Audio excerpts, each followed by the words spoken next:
Sir నమస్తే, మీ పేరు? నా పేరు ఇబ్రాహీం. ఎక్కడ సార్ మీది? నాది కర్నూలు డిస్టిక్ పత్తికొండ. నేను సోషల్ వర్కర్ని. సోషల్ వర్కరా సార్? ఈరోజు మరి డిఎస్సికి సంబంధించి పెద్ద ఎత్తున మీ కర్నూలు ప్రాంతంలోనే నిరసన వ్యక్తం చేస్తూ ఉన్నారు. వీళ్ళ ఆత్మస్థైర్యాన్ని దెబ్బతీసే విధంగా ప్రతిపక్ష పార్టీ అయినటువంటి వైఎస్ఆర్సీపీ నాయకులు చేస్తున్నటువంటి ఆరోపణల దృష్టి ఇంతలా చేస్తారు. ఒక సోషల్ వర్కర్గా ఎలా చూస్తారు దీని అంతటినీ కూడా? కొన్ని సంవత్సరాల నుంచి కష్టపడి చదువుకున్న వాళ్ళు ఎన్నో సంవత్సరాల నుంచి ఎదురు చూశారు, డిఎస్సి ఫిలప్ చేస్తారని.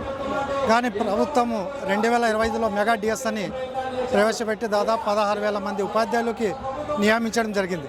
అది కానీ చాలా ప్రతి ఒక్కరికి మెరిట్ ప్రకారము ప్రతి ఒక్కరిని చాలా జాగ్రత్తగా పరిశీలించి ఉపాధ్యాయుల్ని నియమించడం జరిగింది.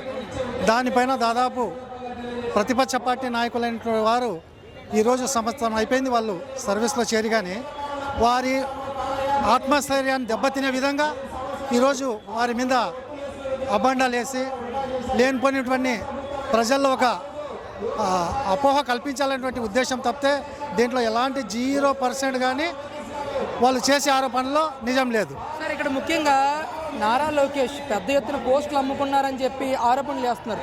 ఇది ఎంతవరకు వాస్తవం అయి ఉండొచ్చు?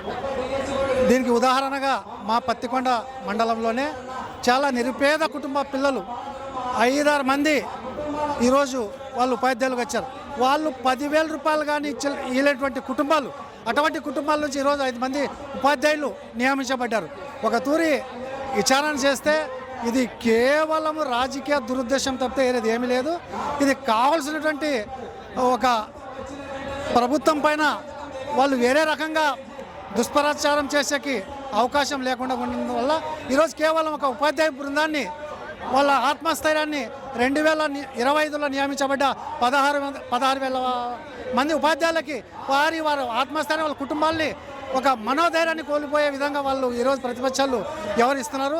ఇది ఇప్పటికైనా వాళ్ళు ఆలోచన చేసి ఒక విద్యా వ్యవస్థని ఎంతో కష్టపడి వాళ్ళు ఈరోజు ఆంధ్రప్రదేశ్లో 2026-2027 సంవత్సరానికి దాదాపు 10% విద్య పెరిగే విధంగా ప్రభుత్వం చర్యలు తీసుకుంటుంది. ఈరోజు వాళ్ళు చేస్తున్న ప్రధానమైన డిమాండ్ ఏంటంటే నారా లోకేష్ విద్యాశాఖ మంత్రిగా రాజీనామా చేయాలి, ఇక్కడ అవకతవకలు జరిగాయి, అవినీతి జరిగిందని చెప్పేసి పెద్ద ఎత్తున ఆరోపణలు చేస్తున్నారు. దీని గురించి ఏం చెప్తారు? అసలు ఇది 0% కానీ వాళ్ళు చేసే ఆరోపణలు నిజం లేనప్పుడు నారా లోకేష్ గారు ఎందుకు రాజీనామా చేస్తారు? ప్రభుత్వం కానీ ఎందుకు దీనిపైన స్పందిస్తారు? కేవలం ఇది 16,000 మంది నియమించి ఒక సంవత్సరం అవుతుంది.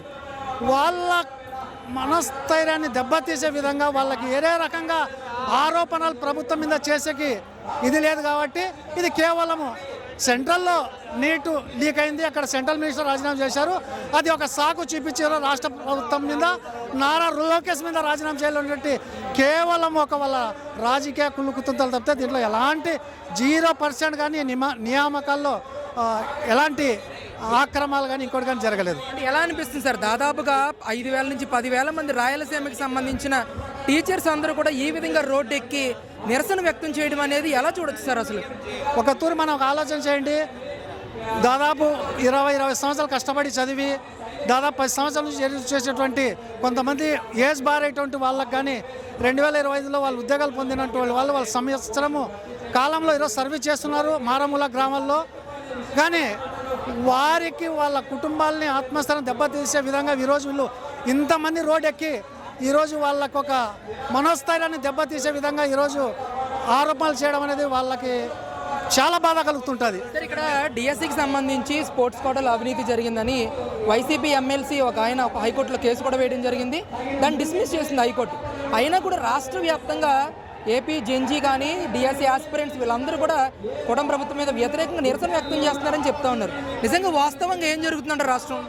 ఇప్పుడు 16,000 మందిలో ఒక వ్యక్తికి ఎక్కడైనా ఆక్రమణ చేస్తే ఆ వ్యక్తి పేరు, ఆ వ్యక్తిని ఒక బయోడేటా ఎట్లా నియమించారని వాళ్ళకి పోయి అడగండి. అధికారులు కోనా శశిధర్ గారు క్లియర్గా చెప్పారు విషయము. మీరు ఎక్కడైనా కానీ మేము నియమించిన దాంట్లో ఎక్కడైనా ఉంటే వాళ్ళ పేరు వాళ్ళకి ఈ రకంగా నేను ఆయన కంటే మెరిట్ ఉన్నాను, నాకంటే తక్కువ వాళ్ళకి ఎట్లా ఇచ్చారని చెప్పండి, దానికి క్లారిఫై చేస్తారు. అది లేకుండా ఒక్కరిద్దరిని కానీ ఎక్కడ 0% కానీ దీంట్లో అన్యాయం జరగలేదు. కానీ కేవలము దీన్ని ఏదో రకంగా బురద చల్లలా, దీనికి ఏదో రకంగా దీన్ని దుష్ప్రచారం చేయాలన్నటువంటి ఆలోచన తప్పితే ఏరేది కాదు. ఈరోజు కేవలం అన్ని పార్టీ నాయకుల పిల్లలు ఉన్నారు దీంట్లో కేవలం ఒక ప్రభుత్వ అభిమానించేటోళ్ళు కానీ లేక ఇతర రకంగానే కాదు, రకరకాలైన కుటుంబాల్లో కష్టపడి వచ్చినటువంటి వాళ్ళ కుటుంబాల పిల్లలు ఈరోజు వాళ్ళ వయసు క్రాస్ అయ్యేటువంటి టైంలో ఈరోజు నియమించబడ్డారు. అటువంటి కుటుంబాల్లో ఈరోజు ఈ రకంగా దుష్ప్రచారం చేయడం ఒక తూరు ఆలోచన చేయమంటున్నాం. సోషల్ వర్కర్గా ఇదంతా పారదర్శకంగానే జరిగిందంటారా డిఎస్సి అనేది? ఇది 100కి 100% పారదర్శకం, 100కి 1,00,000% పారదర్శకంగా ఇది ఎప్పుడైనా విచారణ చేసుకోవచ్చు. అన్యాయం జరిగింటే, ఏదైనా ఒక వ్యక్తికి అన్యాయం జరిగింటే ఆ వ్యక్తి పేరు మీద ఫలానా ఆయనకి నేను మెరిట్ ఉన్నాను, నాకంటే తక్కువ మెరిట్ వాళ్ళకి ఎట్లా నియమించబడ్డారనేసి దాన్ని క్లారిఫై చేస్తే ప్రభుత్వ అధికారులు కానీ దాన్ని క్లియర్గా నీకు వచ్చిన ర్యాంక్ ఇది, ఆయనకు వచ్చిన ర్యాంక్ ఇది, ఆయనకి ఈ రకంగా నియమించబడ్డారు, ఆయనకంటే నువ్వు అర్హుడు కాదు అనేసి దాన్ని క్లియరెన్స్ చేస్తారు. సార్ ఆఖరిగా మీ కళ్ళ ముందే దాదాపు వేల మంది ఇక్కడ టీచర్స్ మీ కళ్ళ ముందే నిరసన వ్యక్తం చేస్తూ ముందుకెళ్తూ ఉన్నారు. ఒక సోషల్ వర్కర్గా వీళ్ళకి మీరు చెప్పేది ఏంటండి? వాళ్ళు ఎలాంటి అధైర్యపడకూడదు. వాళ్ళు నిత్యం వాళ్ళ డ్యూటీ ప్రజలకి విద్య బోధించాలి. దీని మీద ప్రభుత్వం ఉంది, ప్రభుత్వ అధికారులు ఉన్నారు. దానికి ఏ సమస్య వచ్చినా సమస్య పరిష్కారం చేయడానికి స్పోర్ట్స్ కోటా అధికారి కానీ, దీనికి ఎడ్యుకేషన్ డిపార్ట్మెంట్ సెక్రటరీ కానీ, దీనికి సంబంధించిన అధికారులు ప్రతి ఒక్కరికి అడిగిన వాళ్ళకంతా సమాధానం చెప్తున్నారు. వీళ్ళ విధులు సక్రమంగా నిర్వహించి వీళ్ళు ఎంతసేపు, ఎందుకంటే విద్యా వ్యవస్థ ఎప్పుడైతే రాష్ట్రం అభివృద్ధి చెందాలంటే 0% విద్య నుంచైనా అభివృద్ధి చెందాలి. విద్య ఎంత ఎంత డెవలప్ అయిందంటే ప్రతి ఒక్కరు ఉద్యోగస్తులు కావచ్చు, వాళ్ళు సోషల్ యాక్టివిటీస్లో కావచ్చు, లేక వాళ్ళు వ్యాపార రంగంలో కావచ్చు, ఏది అభివృద్ధి చెందాలన్నా విద్య అవసరం. దీనిలో దృష్టి పెట్టుకొని ప్రభుత్వ ఉపాధ్యాయులు ఎక్కడ డిసప్పాయింట్ కావాల్సిన అవసరమే లేదు.